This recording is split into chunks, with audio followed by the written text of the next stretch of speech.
From UFOs to psychic powers and government conspiracies, history is riddled with unexplained events. You can turn back now or learn the stuff they don't want you to know.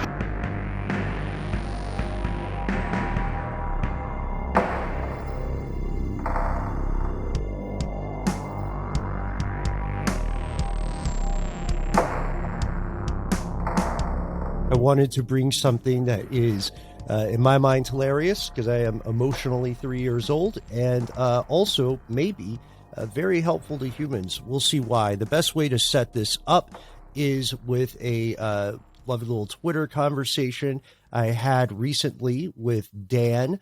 Dan, you're listening. You know who you are. Dan reached out to me at Bimbolin HSW. You can always do the same if you're interested. And he suggested this as strange news. And it immediately reminded me of some things that we see in science fiction work, like the abyss. It's some stuff we see at the edges of medicine right now. And it's something called ECMO, because we all love a good acronym here. Dan hit me to this by saying, okay, if this doesn't make it to strange news, I don't know what will.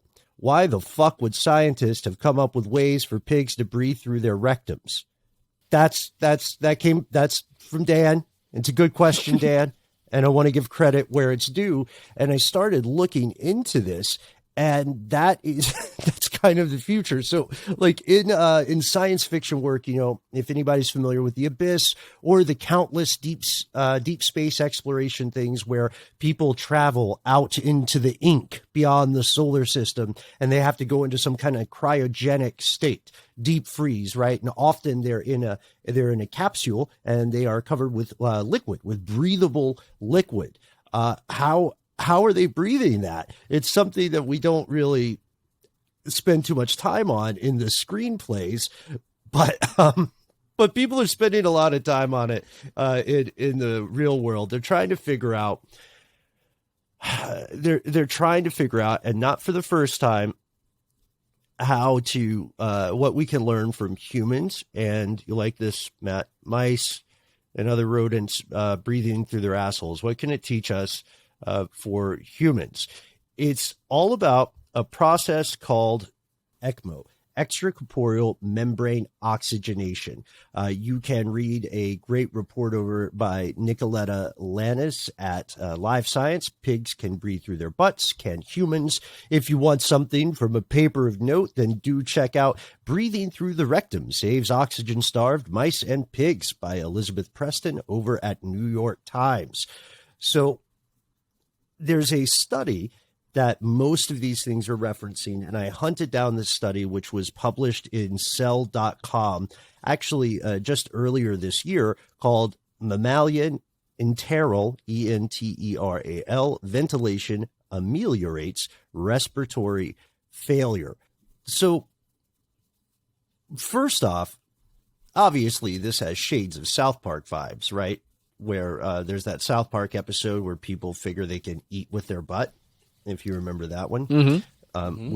We're definitely classing up the show in this one. It also has shades of who's that Supreme Court justice who was quoted in saying he was into boofing? Yeah, the boofster, Kavanaugh.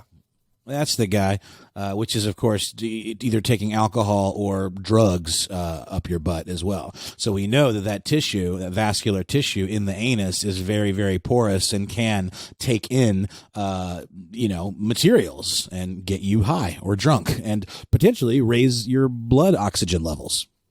Yeah, and this story, of course, makes the rounds because it has such a catchy headline. Right. And because butt jokes are funny, it comes from a really tragic place. A guy named Dr. Takanori Takebe at the Tokyo Medical and Dental University and Cincinnati Children's Hospital Medical Center decided to study this idea himself because his father had a struggle with lung disease. And mechanical ventilators can keep people alive when their lungs aren't functioning well. But we know this equipment, unfortunately, we especially know now, this equipment is not always available, even before the pandemic. And these different like other people are talking about this too. One guy, a gastroenterologist at Yale University, Dr. Caleb Kelly, originally thought it was a joke when he was asked to read the paper. But what they're talking about is multi-purposing organs, because a lot of other animals do it. For example, and New York Times cites this, there are fish that can use their gills to take water from or oxygen from water, but they can also pop their heads above the surface and breathe. They can have a gulp of air, and the air they swallow, since they're fish, they don't have lungs, right? The air they swallow goes through their digestive tract, and their intestines absorb the oxygen. So what they did first was they anesthetized some oxygen deprived mice, and while the mice were passed out, mice are getting it the rough end of the story into this week's strange news, but don't worry, we're pro mice, folks. So they drug these mice, they pump oxygen up their butts, and this procedure helps them survive longer, but it works best when researchers scrape the intestinal wall, the interior, to thin it. I know. You weren't kidding. No, so it doesn't make it, that particular step doesn't seem super great for humans, but it does make me think, you guys, if those stories of alien abductions and probes are real, maybe they're just trying to help, you know? Now, I have a question. Isn't this the kind of thing where, you know, if you did pump oxygen up a human's anus, isn't there a possibility of getting like a blood bubble or something like that, or getting like some sort of like problem in your circulatory system that could cause a stroke or something like that? You'd have to be very careful about the pressure and all of that, wouldn't you? Yeah, that's a great question. It's to bastardize the great Marshall McLuhan. The medium is definitely the message here that is hopefully making the day for the 3 people who care about that book. But it's a good book. It's not about pigs' butts. I promise. I've been doing more than just that today. But to answer some of those questions, right? The dangers of maybe having these like gas bubbles. Scientists tried delivering oxygen in a liquid form. So they make this chemical, like a perfluorochemical compound. And this had even been tested as a type of artificial blood a couple decades back in the early 2000s. They found that it boosts blood oxygen when an animal is really, really deprived. And they were surprised at how good it was when it came to addressing severe hypoxia, because your colon is capable of filtering substances into the body. The issue here is that you have to be very careful with the mix too, because it's not just like the medium through which this is delivered, liquid or gas, but it's also a problem of humans being able to function on pure oxygen. Pure oxygen is not what you're breathing as you listen to this now. And if you breathe too much pure oxygen, it can be bad for you. As counterintuitive as that may sound, it can have deleterious effects on your body. Can it also get you high? Like, isn't that a thing? Like oxygen bars, or it's a way where people can literally huff pure oxygen and it makes them get more intoxicated, or it in and of itself can get them intoxicated? Yeah, but you don't like stay there for the whole weekend or something. No. It's just like a quick hit. I've actually noticed that drugstores now sell canisters of oxygen that you can, with like a nose piece on it, that you can actually, huff yourself. Maybe huffing is not the right word. Maybe that's only a term that is used for breathing in substances you should not be breathing in. That's real? Like huffing? Canisters of oxygen? Just readily available? Yes, I've seen them at Walgreens. Yeah, you guys know my neighborhood. There was an oxygen bar just across the street from the barbecue place for a long time before the pandemic.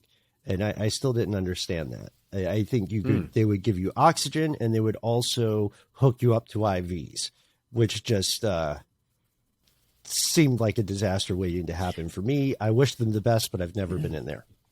It's the hospital experience. Yeah, I go to old school bars. And just really quickly, yes, if you look online, there's a website called Sporty's Pilot Shop where you can buy a large boost oxygen, 10 liters of oxygen for $14.99. Give yourself a boost. Oxygen deficiency symptoms include fatigue, stress, loss of energy, and lack of focus. So this literally comes in a thing that looks like an air freshener, but it's got a whole thing that's fitted for your mouth and nose. You just go suck right on that bad boy. And juice yourself up. And I want to give points to an internet forum I was reading. The first person obviously didn't read the headline. It said, or obviously didn't read past the headline. It said, pigs can breathe oxygen via their rectum, so humans probably can too. Top rated comment. What if I don't want to breathe through a pig's rectum? Kudos to you, Zopranot. So I want to bring us to a very accessible piece on this. It was on New Scientist. It was also on the French version of Slate. The New Scientist article is great. It's just from a few days ago. It's by Michael LePage, and the headline is "Scientists Keep Inventing Ways for Pigs to Breathe Via Their Rectum." Right now, one of the things I want to do is try trillions of tiny oxygen bubbles, micro bubbles of oxygen, because this can work if the lungs are maybe damaged by smoke, or if they're damaged by, a disease or a medical condition. But it really comes in when there are very, very dangerously low oxygen levels, such that you would have to put someone on a ventilator. So these oxygen microbubbles, they're conjecturing, can be just cycled in and out of the body. It might even be a long-term sustaining therapy for severely injured patients. They just haven't tested it out to those time points. So right now, as you listen on this little spaceship Earth, somewhere, and I don't know if this comforts you or scares you, fellow conspiracy realists, but somewhere right now, whatever you're doing, there are a bunch of very smart people who are staring at pig buttholes, and they're thinking of how to save your life, which is simultaneously gross out humor and also kind of really inspiring. This is why I wanted to ask you guys. We can get in the weeds of this, but we wanted to keep this one a little bit short. I wanted to ask you guys, if you were given the choice between having a ventilator, which is a very painful thing, or having some, let's just call it backwards breathing, to be diplomatic. You know what I mean? Just taking the gas in instead of putting it out. Let's be adults. The average human farts 17 to 23 times a day. It's normal. You probably farted while you were listening to this.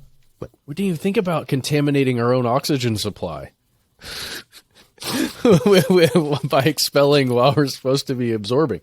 Anyway, I'm sorry. He farted into the oxygen feed. No! Yeah, this is...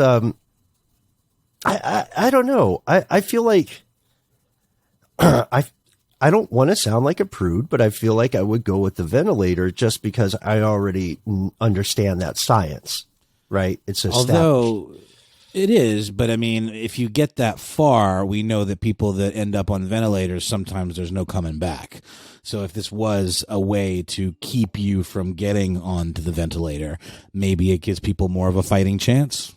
I mean, maybe you could do both. It doesn't sound comfortable.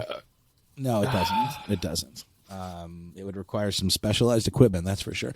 But yeah. By the way, this oxygen that you can buy at the drugstore, like I was saying, it is controversial, and it is a relatively new thing, likely a product of COVID, because of the very reasons we're talking about, people that are having like low blood oxygen levels because of their reaction to the virus, and it is supposedly safe. But it's the jury's still out, and I think the fact that it's not a medical grade oxygen makes it legal to sell over the counter. But it's still so new, it's kind of weird. But I have noticed it at Walgreens and CVS's, and it's weird too because it like tastes like peppermint. Oh, so that good! Just makes Finally. it sound like something fun, Yeah, for kids. They're marketing to kids, just like Camel and vaping. So back to Dr. Takebe, and back to the idea of this new sort of oxygen delivery in humans. It could save lives. Dr. Takebe, pardon my pronunciation there, doctor, has begun a startup in Japan called EVA Therapeutics. EVA, we're all adults here, stands for enteral ventilation via anus. As the name of his technique, that's what he wants to call the company. They're still in the early stages, but this means that clinical trials on being a butt breather can begin as early as 2022. Forward to the future, right? What a time to be alive. I'd like to end on Dan saying, because Dan followed up. Dan has been haunted by this for about a week. He said, I believe that if we find ourselves having to develop new ways for pigs to breathe via their rectums, perhaps the problem isn't with the pigs. What scientists work on this? Is there an American Society of Pigs Rectum Journal? Do people go at pigs rectums conferences? And why is one way not enough? So more ways to make pigs breathe through their rectums are needed. Isn't there a way to leave pigs out of this? Asked Dan. I agree.